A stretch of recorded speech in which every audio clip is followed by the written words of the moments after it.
왜 갑자기? 왜 갑자기? 일주일에 한 번 교회 나오신 분들은 교회에서 밥이 되는지 죽이 되는지 모르겠어요.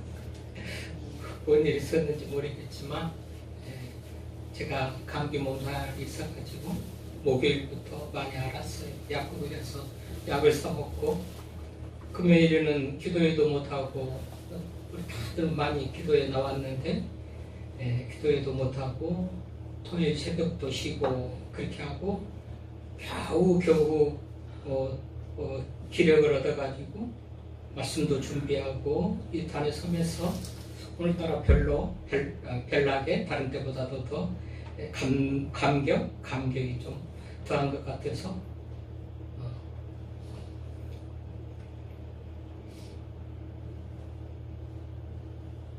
보자마자 그냥 눈물이 핑 도네요. 연말이 되면 우리는 한 해를 돌아보고 그 가운데서 뉘우칠 것 뉘우치고 아쉬운 것 아쉽다 생각하고 뭐를 더 보충하고 이렇게 그런 마음들을 가지면서 그런 시간들을 가지죠. 이런 것 없이 새해를 맞는 것은 의미가 없어요. 시간의 흐름 속에서 그냥 1월 1일이 온다, 새해가 온다라는 것은 우리들에게 별 의미가 없고요. 지나간 삶에 대해서 쭉 점검도 하고 이거는 안 했어야 되는데 이거는 잘못했다라는 것들을 좀 정리를 하고 새해는 이렇게 해야지라는 그런 마음을 가지고 만든 것이 의미 있는 새해가 아니겠어요? 그래서 이 송년주일은 좀 한 해를 돌아보면서 하나님의 말씀이 우리가 무엇을 또 맞추고 변해야 될 것인가 이것을 생각하는 그런 시간인데 오늘 한마디로 말하면 옛날 이전 거 이런 것들을 좀 버리고 새 것 변화된 그런 사람으로 살아가라는 그런 의미죠. 딱 한마디로 정리하자면 이전 것, 옛 것은 버리고 새 것을 취하면서 살아가라 이렇게 말하는 거예요. 그럼 새롭게 살아가는 것 중에서 무엇이 새로워져야 될 것인가? 오늘 1절에서 이 2절에 보면 우선 방향성부터 새로워져야 된다는 거예요. 우리는 땅만 보고 세상만 보고 눈앞에만 보고서 살아왔는데 오늘 말씀은 이제는 위의 것을 바라보라는 거 아니겠어요? 위의 것. 내가 그리스도와 함께 살리심을 받았으면 위의 것을 찾으라. 위의 것을 생각하고 땅의 것을 생각하지 말라. 그러니까 그리스도로 말미암아 새롭게 태어난 성도라면 땅의 것에 집착하고 땅의 것을 얻으려고 하기보다도 위의 것을 찾으라. 지금 그렇게 말해요. 땅의 것을 생각하지 말라고 그러면서 땅의 것을 찾지 말고 그것은 유익한 것이 없고 죽여야 된 것, 버려야 될 것이라고 말해요. 그럼 뭡니까? 땅의 것, 찾지 말아야 될 것, 버려야 될 것. 5절에 보니까 땅에 있는 지체를 죽이라. 곧 음란과 부정과 사욕과 악한 정욕과 탐심이니 탐심은 우상숭배니라. 이것들은 도덕적이고 윤리적으로 안 하면서 거기서 끝나는 게 아니고 이것들로 말미암아 하나님의 진노가 임한다. 또 그렇게 덧붙였죠 말이. 그러니까 우리 성도들은 위의 것을 찾아야 돼요. 땅의 것에 집착하거나 생각하지 말고 위의 것을 찾고 위의 것을 찾으라. 땅의 것은 버려야 될 것이다. 그렇게 말해요. 근데 우리는 온갖 멋있는 것, 매력적인 것이 땅에 다 있죠. 땅의 것에 매력을 느끼며 살아갑니다. 그런데 선악과를 볼 때 아담과 하와가 선악과를 따먹을 때 선악과가 보암직도 하고 먹음직도 하고 지혜롭게 할 만큼 탐스러운 선악과를 보고 따먹고 하나님과 분리된 그런 인간의 범죄가 시작되고 분리된 삶을 살잖아요. 그러니까 언제나 세상은 이렇게 화려하고 유혹은 화려하고 우리를 멸망으로 이끄는 세상의 것들은 정말로 매력적이다라는 사실을 생각해야 될 건데요. 그런데 그것들은 결국은 우리를 수치와 타락으로만 이끌어간다는 거 아니겠어요? 그래서 이것으로 말미암아 하나님의 진노가 임한다.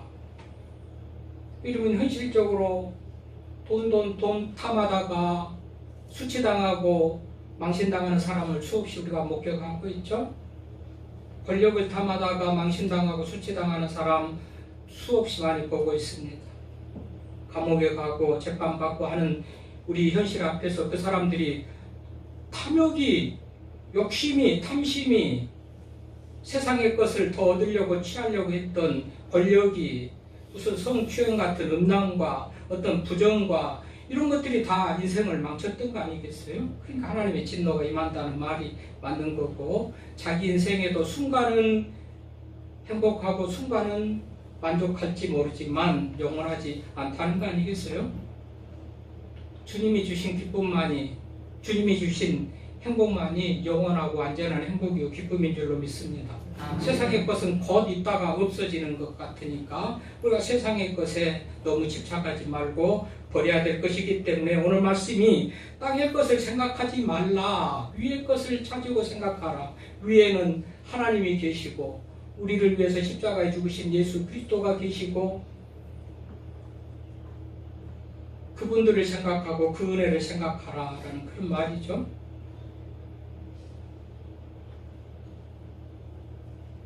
세상적인 것은 언제나 우리를 부끄럽고 수치스럽게 하는 결과를 가져온다.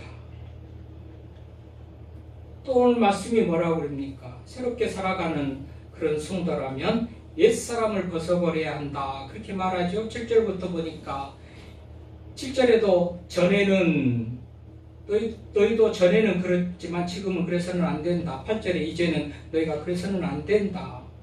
또 9절에 보니까 옛사람을, 그러니까 전에 옛사람, 이제와 비교해가지고 전에는 그랬을지 몰라도, 전에는 언제입니까?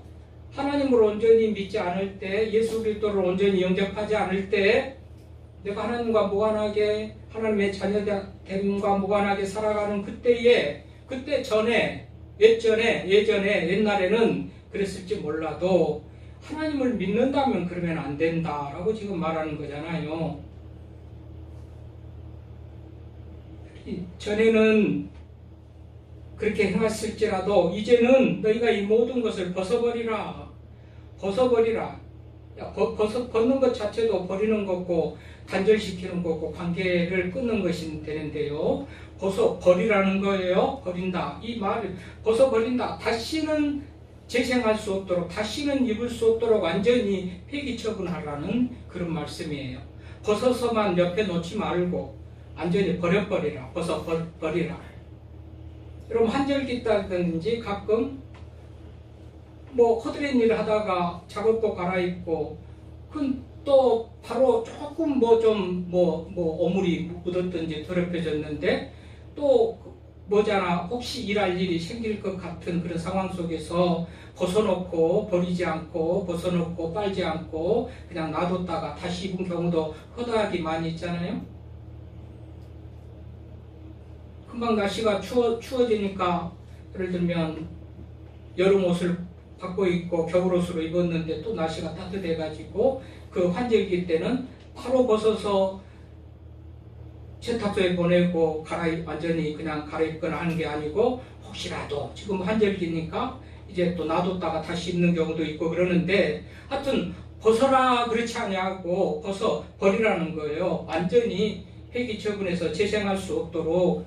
그러니까 이 세상의 것들에 대해서 정말 다시는 생각하지 말고 미련 갖지 말고 그것을 하면은 하나님 앞에 진노가 임할 것이라는 그런 생각을 가지고 무섭게 생각하고 거리감을 두고 멀리하라는 그런 의미죠. 너희가 이 모든 것을 벗어버리라. 곧 분함과 노여움과 악의와 비방과 너의 입에 부끄러운 말이라. 너희가 서로 거짓말을 하지 말라. 옛사람과 그 행위를 벗어버리고 전에는 옛사람 믿기 전에는 그렇게 했다 할지라도 지금은 그러면 안 된다라고 말하지 않습니까? 이 새 사람을 입었으니 새 사람을 입은다답게 그렇게 살아가라는 거예요. 믿기 전에는 자기중심, 믿기 전에는 세속적, 믿기 전에는 세상만 사랑하고 쳐다보고 기대하고 살았던 삶이 이제는 하늘의 것을 쳐다보고 하나님이 기뻐하시는 성실과 정직과 진실과 거짓 없는 모습으로 살아가라고 말하는 것이죠. 이게 변하지 않으면 우리는 껍데기 신앙, 껍데기, 무늬만 교인이지 성도이지 이게 안 되면요 그야말로 온전한 성도가 안 돼요. 그러니까 세상 사람들이 신뢰하지 못하고 하나님 앞에 영광 돌리지 못하고 그러죠. 이런 모습이 변하지 않으면 껍데기 신앙, 무늬만 신앙이 생명이 없는 거예요. 그리스도 안에 생명이 있는 사람이라면 모든 것들이 새로워져야 되는 것이 맞다라고 성경이 오늘 우리들에게 그 말씀을 하십니다.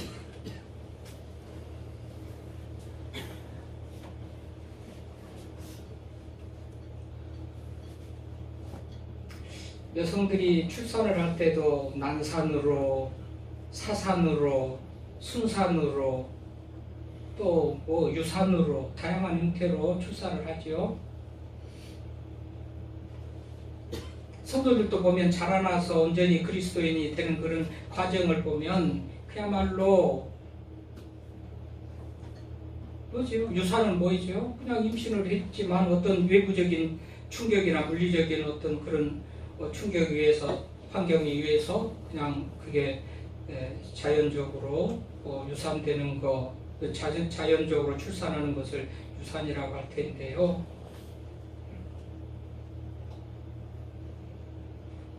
믿음 생활을 하는 것 같지만 어느 순간에 도태돼 버려요. 교회 출석하고 등록하고 나온 것 같지만 그야말로 옛날 말에 뭐 막보 바지에 방귀 새 나가듯이 어느 때부터 없어져 버리는 그런 사람을 유산하는 성도다, 유산하는 그런 교인이다라고 말할 수가 있겠는데 그런 모습을 보여요. 난산도 있죠. 굉장히 산모나 신생아나 그냥 고생스럽게 출산하는 것 아니겠어요? 그러니까 믿기는 믿어요. 난산. 굉장히 어렵게 성도 신앙생활을 하고 어렵게 하나님의 백성이 되는 어떤 그런 모습이죠. 나도 힘들고 남도 힘들게 하면서 고통스럽게 하면서 교회를 힘들게 하면서 여러 사람을 고통스럽게 하면서 그렇게 신앙생활을 하는 사람, 그렇게 하나님 앞에 하나님의 백성으로 살아가려고 하는 사람을 꼭 난산하는 그런 말하자면 출산에 비유할 수가 있습니다. 그야말로 순산, 산모도 신생아도 고통 없이 자연스럽게 힘들지 않게 그렇게 나면 얼마나 좋겠는가 싶어요. 여러분 가룟 유다 같은 사람은 예수님의 제자로 선택받아서 직분도 맡아가지고 뭐 재정을 맡았으니 꽤 인정받은 것 같은데 곧 머지않아서 배신하고 믿음을 저버리고 자살하고 인생 끝내는 사람이 있죠. 이런 사람은 사산하는 성도 같은 그런 어떤 성도의 비유가 할 수가 있겠죠. 믿음 생활도 하는 것 같고 뭐 열심히 하는 것 같다가도 금방 믿음을 저버리는. 그러니까 뭐예요? 교인 행세만 하고 성경 찬송 들고 교회만 다닌다고 그 사람이 성도가 아니고 진짜로 새 사람, 옛사람을 벗어버리고 새로운 그런 모습으로 사는 그 모습이 진짜 성도의 모습이라는 거 아니겠어요? 또 새롭게 사는 성도는 어떤 사람을 새롭게 사는 성도라고 그래요? 12절부터 13절 보니까 자, 새롭게 살아가는 성도는 새 사람을 입고 사랑으로 하나 되는 그런 모습을 가진 사람이 새로운 변화된 성도로 살아가는 모습인 것을 말하고 있죠. 그러므로 너희는 하나님 택하사 거룩하고 사랑받는 자처럼 긍휼과 자비와 검성과 온유와 오래 참음을 옷 입고 이제는 벗어버리라고 했던 것들을 이제는 옷을 입으라는 겁니다. 어떤 옷을 입으라는 거예요? 긍휼과 자비와 겸손과 온유와 오래 참음의 옷. 세상이 다 힘든 현실 앞에서 서로서로를 긍휼히 여기는, 불쌍히 여기는 마음을 갖는 것, 이것도 성도의 귀한 덕목이죠. 냉정하게 짝이 없는 그런 모습으로가 아니고 긍휼과 자비, 긍휼과 자비가 비슷한 말인데 헤세드라는 이 자비는 그야말로 우리 기독교 교인들이나 이해할 만한 그런 자비, 불쌍히 여기는 마음, 긍휼히 여기는 마음 통틀어서 겸손, 온유, 오래 참음의 옷을 입으라. 이전 것은 버려라, 벗어라. 땅의 것을 버려라, 땅의 것을 죽이라. 우리가 성도들이 입어야 될 옷이에요. 그래서 긍휼히 여기는 마음도 우리 성도들에게 필요합니다. 자비한 마음, 겸손한 마음, 온유하고 오래 참음도 성도들이 가져야 될 성품이고 또 성도의 덕목이죠. 또 뭐라면 13절에 누가 누구에게 불만이 있거든 서로 용납하여 피차 용서하되 주께서 너희를 용서하신 것 같이 너희도 그리하고 이 모든 것 위에 사랑을 더하라. 이는 온전하게 매는 띠니라. 누가 누구에게 불만이 있거든, 우리는 불만이 있어서도 불만이지만 없는 불만도 만들어가지고 불만을 하면서 서로 시기하고 질투하고 라는 그런 현장을 우리가 정말 현장 속에서 오늘 말씀은 불만이 있거든 서로 용납하여, 불만이 없는 것 같이 피차 용서하되 주께서 너희를 용서하신 것 같이. 그렇죠? 우리 주님께서 우리를 용서하셨어요. 어떻게 용서하셨어요? 십자가에서 모진 고난을 당하시고 죽으시면서까지 우리의 죄의 문제를 해결하시고 용서하셨잖아요. 그렇게는 가당치도 않거니와 그 정도는 우리가 사람이 그렇게는 할 수가 있겠습니까? 누구라도 못하겠지만 10분의 1이라도 100분의 1이라도 서로 용납하고 용서하는 그런 모습을 갖는 것이 성도의 모습이라고 오늘 성경은 가르치고 있습니다. 그런 옷을 입으라는 거잖아요. 그런 옷을 입으라. 그런 옷을 입으라. 옷은 겉으로 다 드러나고 저것은 잠잘 때 입는 잠옷이구나. 저것은 비 올 때 입는 비옷이구나. 저거는 고기 한 자리, 종기 한 자리에 갈 때 입는 정말 말하자면 나들이 옷이구나. 옷을 딱 보면은 저 사람이 지금 뭘 하러 어디 가는지를 알 수 있는 거예요. 옷을 입으라는 것은 저 사람이 지금 성도구나. 저렇게 온유하고 저렇게 겸손하고 저렇게 용납하고 사랑하는 걸 보니까 성도구나 라고 보여지는 그 옷을 입으라는 거예요.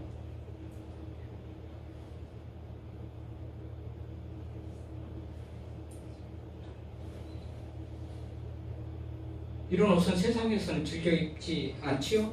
불편하기도 하고 손해나는 것 같고 안 입으려고 그러죠? 근데 언제나 성경은 역설적으로 우리들에게 주라, 그리하면 흔들어 넘치도록 채워주리라. 뺨을 맞아라. 왼뺨을 떼면 오른뺨도 뒤에 맞아라. 오리를 가자고 하면 심리를 가져라. 속옷까지 탐내면 겉옷까지 줘라. 아주 역설적이고도 우리 주님은 손해나는 일만 우리들에게 가르쳐요. 그래서 예수 안 믿는 사람들이 많은지 몰라요. 그러니까 새로운 옷을 입고 용서하고 용납하고 사랑하고 겸손하고 이런 거는 세상 사람들은 할 수 있는 일이 아니에요. 손해보는 일을 누가 합니까? 성도들이나 하는 일이에요. 성도들이 고귀한 하나님의 백성들이에요. 자부심을 가지고 믿음으로 살아갈 이유가 있는 것이죠. 구분도 없이 똑같으니까 뭐가 다른 게 뭐 있어요? 똑같이 세상에 옷 입고 세상 사람들과 똑같은 모습이라면 다른 게 뭐가 있어요? 옷을 보면은 달라야 될 텐데 잠자는지 일하는지 초대받아서 잔치에 가는지 달라야 될 건데 달라진 게 없어요. 세상 사람들은 전혀 이런 옷을 좋아하지 않지만 하나님은 우리들에게 그 옷을 입으라는 거예요. 그러면서도 손해나는 일, 네가 하고 싶은 것만 하는 것이 성도가 아니라고 성경은 가르치죠. 우리가 하고 싶은 거를 하는 게 아니에요. 하나님이 하라고 하는 일을 우리가 하는 사람들이 성도예요. 그럼 아버지라고 하니까 하나님의 아버지면 자녀가 아버지의 말을 듣고, 주님 하면 우리는 종이니까 주인이 시키는 말을 듣고. 근데 우리는 다 내가 주인이어가지고 내가 하고 싶은 대로 해요. 손해나는 그 일을 내가 왜 해? 하나님은 손해나는 그 일을 하라고 그래요. 그러니까 믿는 사람들이 적어요. 그런데 이들에게는 놀라운 은혜가 약속이 되어 있어요. 본문에 길어서 또 앞뒤로 잘라 읽었지만 15절 16절을 쭉 보니까 얼마나 은혜로운 그런 소망의 약속들이 있습니까?